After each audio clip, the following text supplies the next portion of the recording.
So we are out in the middle of sunny Lincolnshire, which is my hometown in England. If you don't know, I hope the audio should be pretty good on this. If you haven't seen my previous videos before, you'll know that I've just come back from Koh Tao, which is a small island in the Gulf of Thailand, and it is, so I've been told, the largest dive island in the world, and I went there to do my dive master and my instructor's course, which because of COVID and everything I didn't actually end up doing. So I went there as a rescue diver. I've been diving for like 8 years or so, and basically what I did was I quit my job, sold everything, and sort of attempted to go there, do my dive master and do my instructor's course. And I thought I'd make this video for anyone who's thinking of doing the same thing or thinking of doing any form of diving sort of in Koh Tao. And this is going to be like a complete honest review. So I was there for 2 months. I've been home for just over 2, nearly 3 weeks. So I've had a lot of time to reflect on the trip. And what I want to do is sort of make like an honest video of how I actually found everything, how the diving was, how the island was. So first of all, I was diving with Sari Cottage and couldn't fault them at all. I had all my own equipment, but if you wanted to rent, then they all had really good equipment there. All the dive boats and everything, they were all really sort of well looked after. They all had oxygen on, plenty of sort of like first aid kits and everything. So that was definitely a benefit. I probably sound like I'm really out of breath, but I've just been sort of out for a run, trying to enjoy my one day out sort of trip, if you will, considering we're all in isolation and kind of in lockdown. Like in England at the minute, you can basically go for like one trip out to go like exercise or anything like that. So sort of just trying to make the most of that. But anyway, so back to the trip. So I was there for 2 months. I did my rescue course, and then I had about a week left on my dive master, so I'd done all my assists. Just need to do my exam, and then I ended up having to leave because basically half the island was shutting down. All the dive shops have shut now, and then they've suspended a lot of travel to the actual island. So basically, realistically, I wouldn't go back. Mainly because 2 months on an island that small, if you're not diving, all you'll really be doing is, say you can rent a moped, you can go to the beaches and see sort of different places, but if you rent a moped, you could easily do that in a few days, or even you could probably go around the island in a day easily. So essentially, if you're not diving, or if you're not eating or drinking, there's really nothing else to do. And I was there for 2 months, met some really cool people, but all we really ended up doing realistically is diving and then drinking. And then you'd go diving again the next day, and then you go drinking again at night. We weren't diving drunk obviously, but essentially that was the routine for 2 months. We went to a few beaches, but when you go to a couple beaches or you go to like a couple viewpoints, it's like, okay, cool, this is awesome, but then once you've done it, you've done it. So I was planning on spending about 3 months on the island, and I'm kind of glad that I didn't in the end. Sounds quite bad, but just sort of being as honest as I possibly can. So this is something to take into consideration if you're thinking of doing the same thing. So yeah, basically there's not really a lot to do on the island at all. Yeah, you can go to viewpoints, you can go to beaches. If you're not diving, you could go snorkeling. So yeah, that's just something to take into consideration. With the sort of 8-9 years diving that I've been doing, what I really didn't like was when you go to a dive site and there's a lot of people on there. It's one of my sort of like pet hates, when you're trying to get like cool pictures or videos and then there's constantly always another group in front of you, or always like someone else, which I get can be hard to avoid sometimes, but it's just one of those things that's quite annoying. So literally on Koh Tao, I did about, I think I ended up doing like over 50 dives, and every dive site that we went to, there would always be people on there. So if you're familiar with the island, there's like the quite popular ones called like White Rock, Trompon, Red Rock, Green Rock. There's loads of dive sites, but near enough every dive site that I went on, or that we all went on, there was, I'd say, a good, on average, 6 to 10 dive boats. And then if you think about it, it's for like a dive island, it doesn't really sound like a lot, but when you get to 6 to 10 boats, when you actually think about it, those boats, because it's such a big popular dive island, those boats have probably got about 20 to, or say 15 to 30 divers on them. So if you've got even 6 boats on one dive site, and the dive sites really aren't very big, and then you've got 30 people, or say even 15 people on each of those dive boats, then you're going to end up with a very, very crowded dive site. So every time you go down the buoy line to get to the dive site, you're either having to come off the buoy line and move over quite far away and then have the possibility of losing the dive site, or you'd end up like near enough getting down to the bottom and having to queue. And it sounds really, really stupid, but say like a lot of the dive sites there, they're on pinnacles. So you'll have a buoy line that will go down to one pinnacle, and then maybe say if there's 2 or 3 pinnacles, then you might have sort of that's not a good angle. So there'll be like maybe 3 or 4 pinnacles on one dive site, and sort of near enough every time you try and go down to one of those pinnacles, you'll end up queuing to even sort of move, because as soon as you get down there, there's going to be probably about 2 or 3 other groups of about 6 divers or so.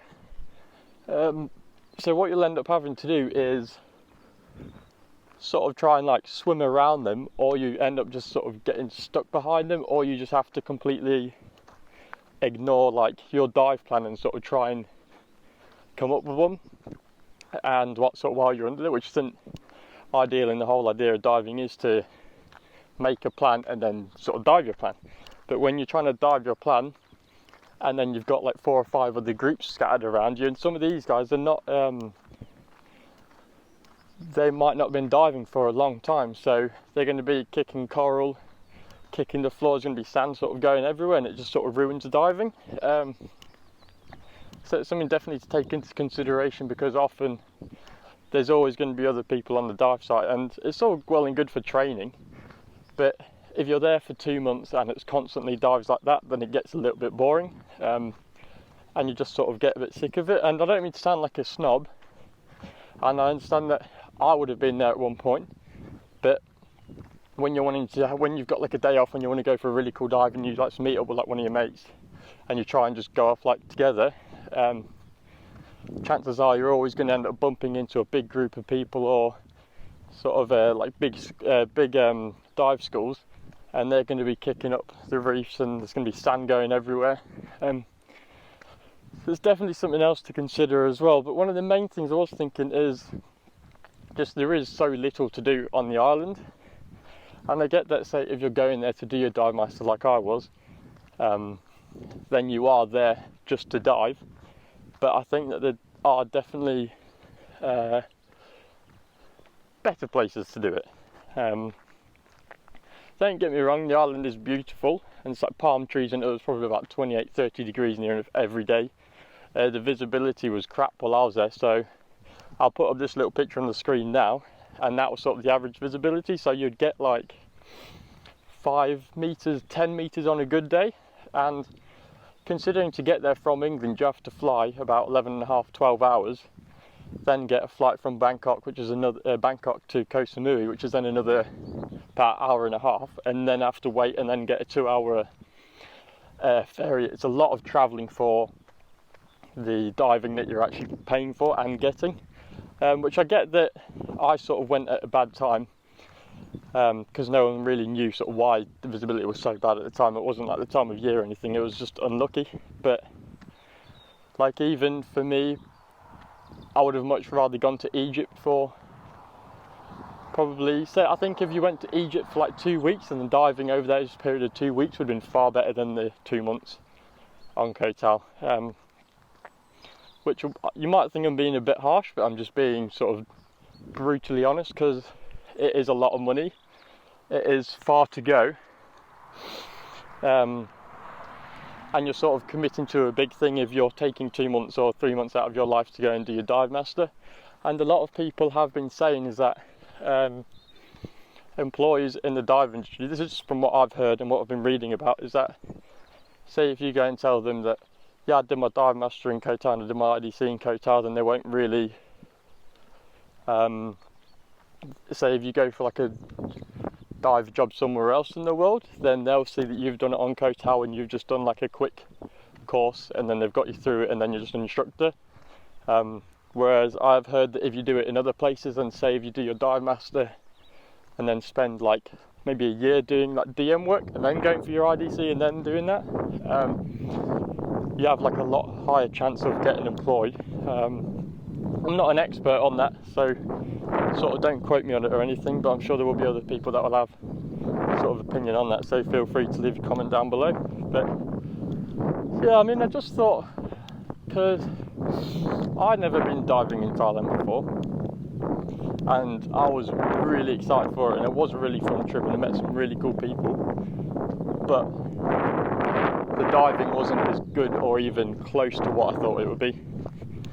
I mean, the instructors at Starry Cottage, they were really good, sort of have nothing bad to say about them at all, really helpful. And I was staying in a dorm and everyone in the dorm was pretty cool, so I couldn't really go wrong with that. But I just think that even, so last place I went diving was Tenerife, and I did like a few wreck dives and like shore dives, and I would honestly say Tenerife is, I think, like 4 hours away, like flight. I've been there twice, both times to go on like a week-long dive trip, and the diving in Tenerife has been better than it has been in Thailand.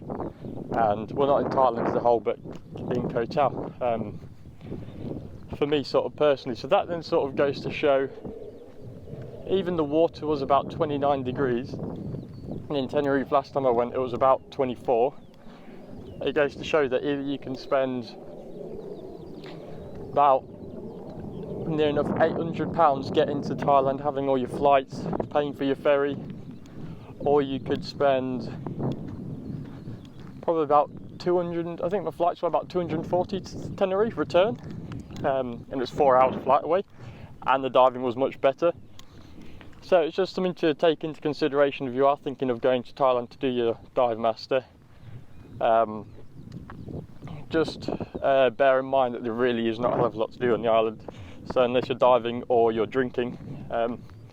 And Koh Tao in itself is actually quite expensive, considering it's just a touristy island. I've heard that the mainland of Thailand is a lot cheaper, so it is quite expensive. I mean, considering, like, comparing it to like England sort of prices, where say a beer, just a normal like bottle of Budweiser or Corona or anything like that would be about like £3.50, £4 depending on where you live, whereas a beer there was about £2.50. So it's not expensive, don't get me wrong, but it isn't, I don't think it's a very cheap place at all. One thing that I did notice while I was out there also was that the dive equipment is really expensive for some reason. I'm presuming just because it's an island and it's harder to get equipment out to the island, so then they always add like a tax onto it or something. But so I currently have a Hydrus Pro BCD, and to buy that here, it cost me about £500. But for me I was looking at selling it while I was over there, because I'm currently after sort of a backplate and wing setup, so I'm wanting to sell that and then sort of build up my own backplate and wing. And I was considering doing that while I was over there, so I thought I'd have a look at how much I could actually sell it for.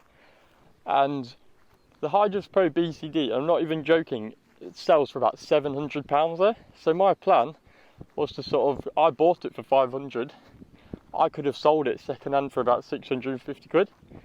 And to me that's just like pretty insane, because you would have thought, with it being such a big dive island, that yeah, the courses might be a bit cheaper, but the equipment isn't.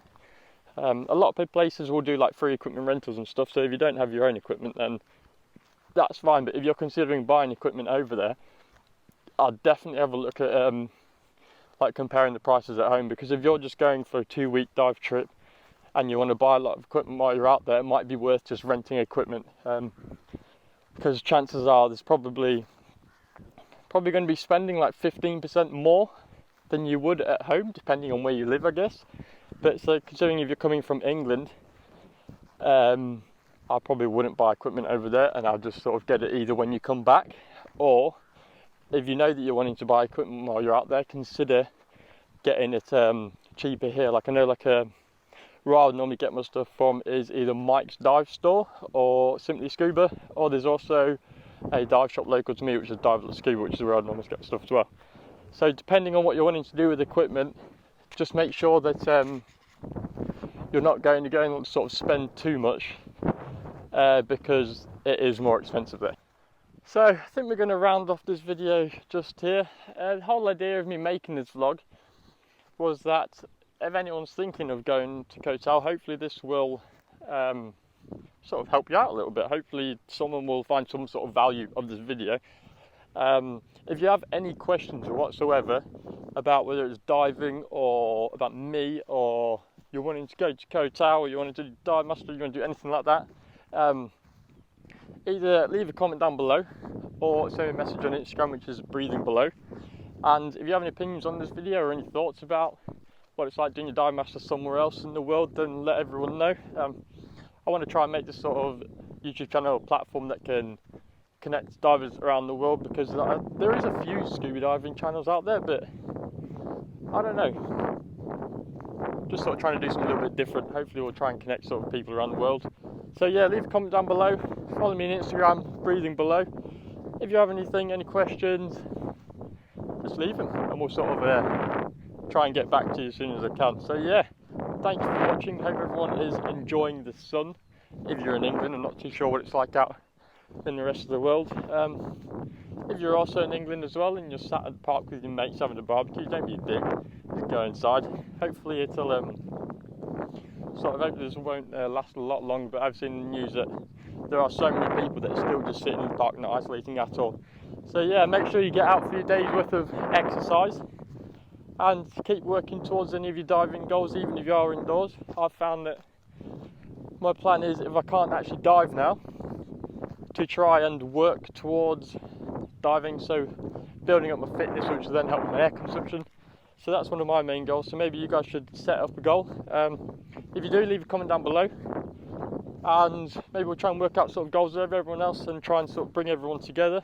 So what I want to do with this channel is to bring dive communities together and just sort of show cool videos, help each other out. So yeah, thank you for watching, and I'm sure I'll see you soon. Peace. It's coming to love.